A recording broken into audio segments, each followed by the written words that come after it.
here, LOL. Well, click request, damn it. There we go. Go live with water.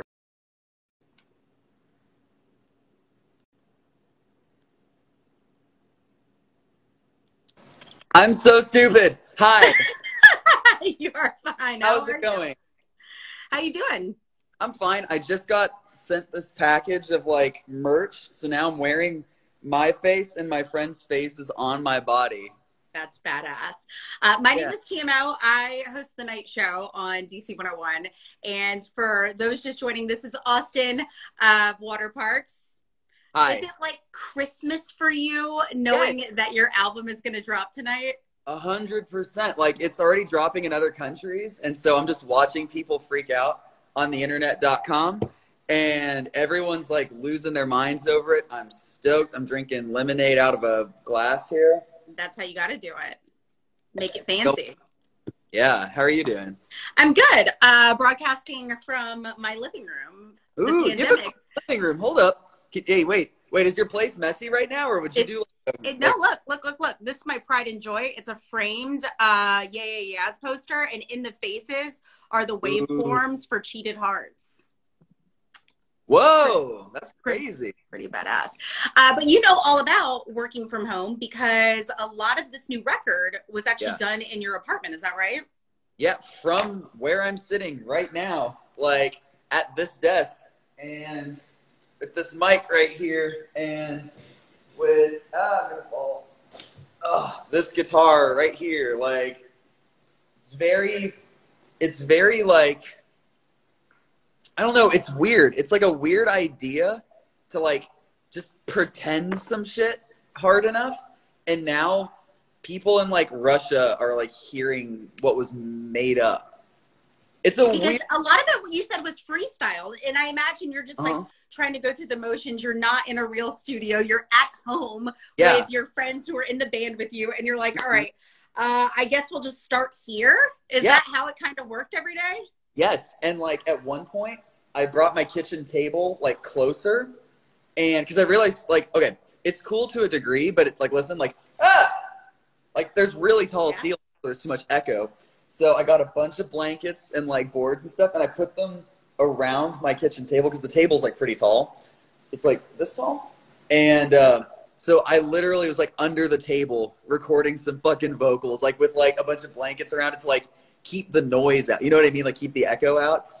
Very homemade. I know all about that, and I can't wait.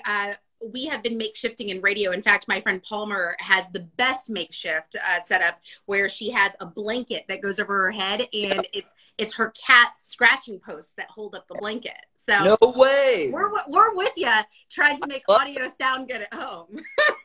Love that. I love that you said, because I felt like this was so relatable, that in this time of isolation that we've all experienced, you didn't want to necessarily like, oh, you know, I learned so much and be so cliche, but it's inevitable. You do learn a ton about yourself. What do you think was the most surprising thing that you learned about yourself in this whole, I like to call it just a really bad social experiment? Yeah.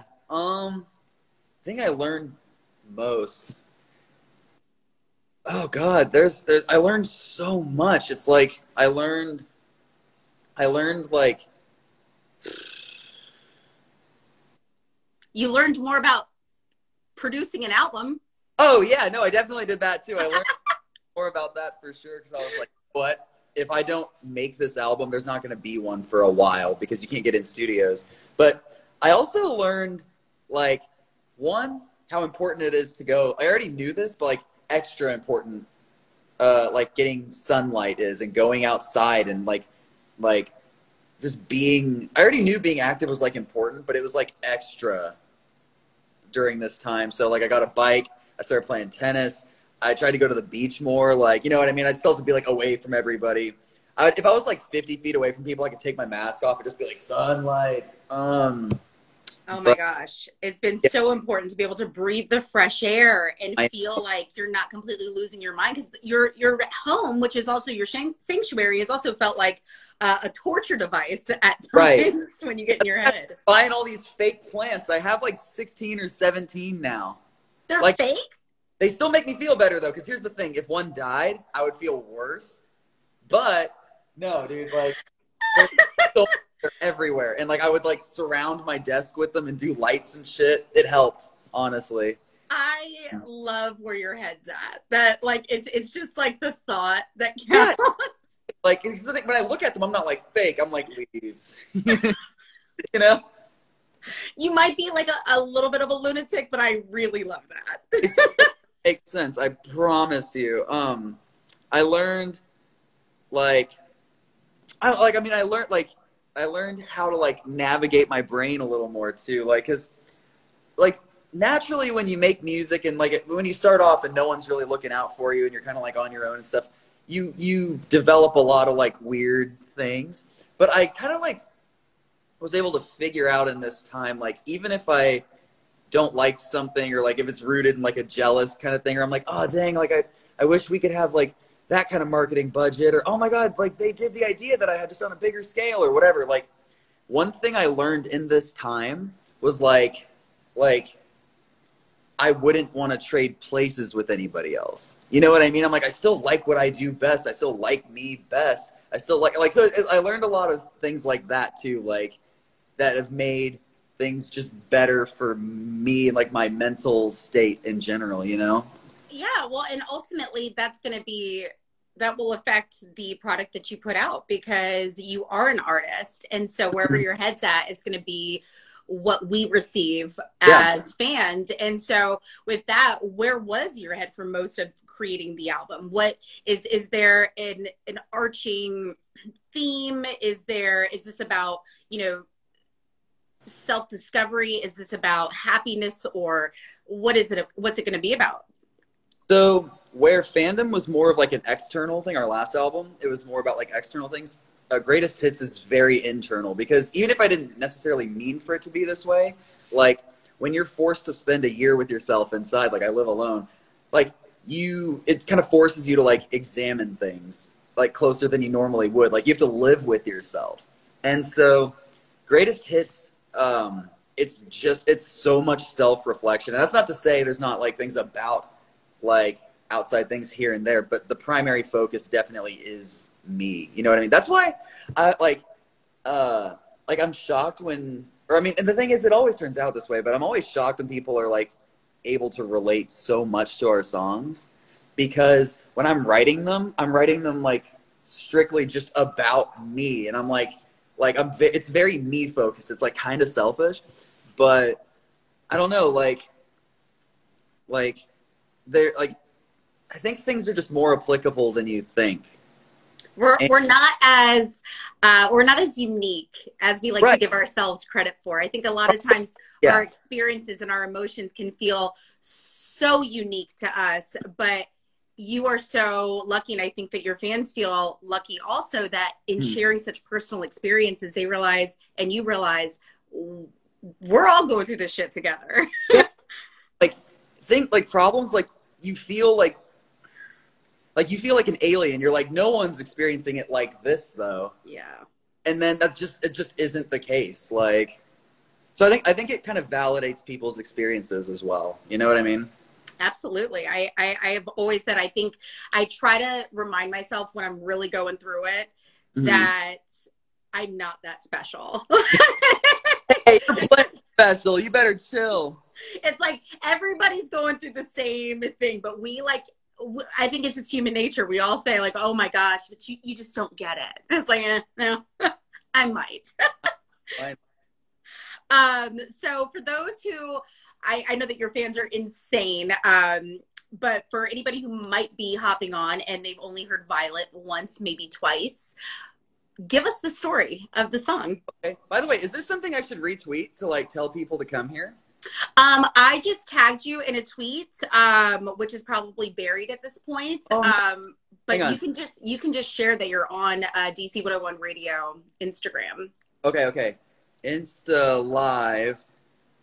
DC. Tell me the thing one more time. It's DC 101 Radio. That's our Instagram handle for somebody to look up. DC 101 Radio. Right now, come here, please. I almost did a threat, but now I'm saying please. Smiley. Boom. Boom! Alrighty. It's a good day. I'm not going to threaten anyone online. Okay, so Violet. It's funny because I've been so like careful about sharing info with it because it's based on a real thing. You know what I mean? A Yes. real a situation. But yeah, no, it's kind of it's been a thing for a while, like even before lockdown. And in this time, like, you know, I didn't want to just make a bunch, like, obviously I'm going to always just write about things that happen, you know what I mean? Or things that I'm feeling, or like, and I don't think too much about it while I'm doing it. It's usually when the song is coming out, I'm like, oh, dang, like, I wonder if that's going to have any real world consequences. Your ex is going to hear it, be like, bitch, I know that that's about me. Yeah. But so far so good. I also haven't really been looking at a lot of messages. But yeah, no, it's a weird thing because when I was in lockdown like everybody else, I didn't want to make any like quarantine songs. I made one and I was like, no more of this, because by the time it comes out, no one's going to want to hear any songs about that. You know what I mean? So I made one and I was like, eh. So everything else, it was like, well, what else is going on? And I'm like, well, like talking to myself, I'm like, and I was like, well, low-key kind of have a stalker. I was like, that's a song now. But I was like, the thing is, I knew I wanted there to be that juxtaposition of like kind of scary situation, but like the happiest sounding music. Those chords are gorgeous. Like, hang on. Actually, my guitar is still plugged in. Let me open my program. I want to show you. They're so pretty. It's ridiculous. Like, this is maybe the prettiest chord progression. I was actually reading, and it was something that one of your fans had posted, and I was like, wait, let me listen again, because when you're listening to it, it is so happy, and so it lifts you up that you're not even thinking really about the story that's happening in it, and then you listen to it again, and you're like, oh, okay. Kind of how it goes. Like, a lot of our songs are kind of like that, but that one, definitely so. It's like just like the creepiest situation, but God, it just sounds so pretty. Like, hang on. Okay, ugly tone. Let me fix this really quick. Count me down from 5 Mississippi. 5 Mississippi, 4 Mississippi, 3 Mississippi, 2 Mississippi. There it is. Okay, like, oh my God, it's so pretty. Just being like.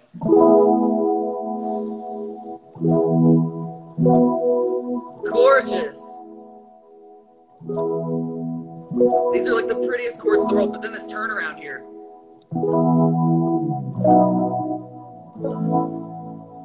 Stop. Are you kidding me?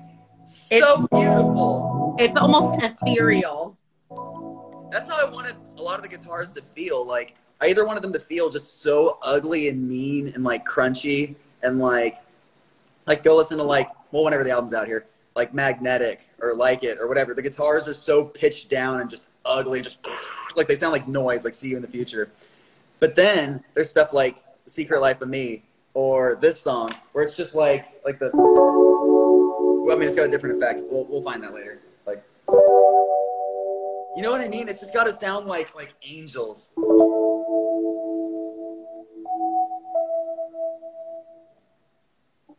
There we go. Gorgeous. Yeah, oh my God. And this guitar, I've had this guitar since I was 16 because I was just like, I love the Red Hot Chili Peppers so much. And I love John Frusciante. And like, are you saying that because you saw my tattoo? Wait, your tattoo? What do you mean? Show me. No way! I swear to God, I didn't even see that. And then I have, this is obviously the Chili Peppers, and this is the Soul to Squeeze, like When I Find My Peace of Mind. So. No way! I swear to God, I didn't even see that. I swear seriously? That's amazing. Not even kidding. Like, so I got this guitar, and I learned I was so close to learning all of it. Stadium Arcadium, like when that album came out, you like the double disc? Oh, yeah. I was so bored, and I was in Ohio at my grandparents' place, like, for a lot of that summer. And they had no internet, no anything. And so I was just learning that album, like the whole time. And I got this guitar because I was like just obsessed. It's like that's amazing. They're, That like just made my day. dude, there's like how rhythmic they are and like how pretty they are. I carry so much of that over. Like there's that one song on, I think it's like the second disc, and what is that song called? It's like the 7 or 8 minute, and it's just like it's a jazz song essentially, and they're just jamming out for like 7 or 8 minutes. It's amazing, dude. I was revisiting it actually like a few months ago, and I relearned Danny California, Tell Me Baby. That's awesome. Which one's like Charlie? I'm trying to remember. Hang on. Red Hot. There we go. That should do it. Yep. Oh yeah, dude, this riff is crazy. I just realized if I can blast it. Hang on. I'm in a different tuning, but like. You know what I'm saying? That is awesome. But I just realized I was totally out of frame. My bad. There's that. I relearned Danny California, like the.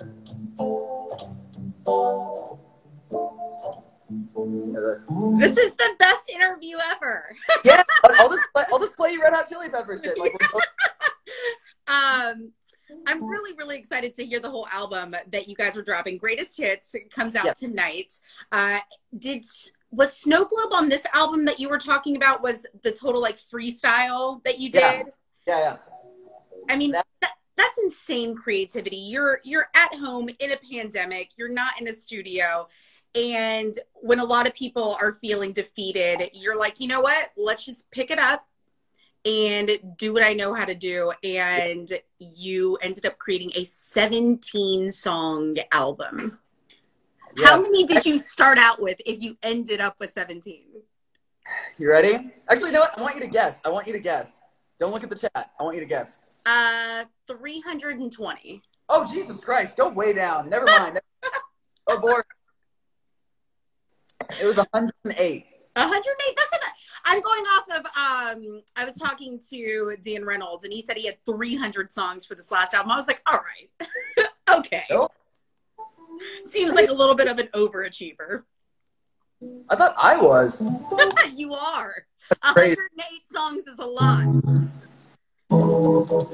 Actually, now that we're talking about it more, I think I got a lot of like the rhythmic tendencies from a lot of like Chili Peppers stuff. Like there's this riff. If you guys don't want any spoilers, turn down the volume. Turn down the volume really quick if you don't want any kind of spoilers at all. I'm giving you a 5 Mississippi. Turn it down. 4 Mississippi. 3 Mississippi. Turn it down. 2 Mississippi. 1. Okay, so there's this riff on the album, and I love playing it so much. It's like, hang on, let me just turn this up a little bit.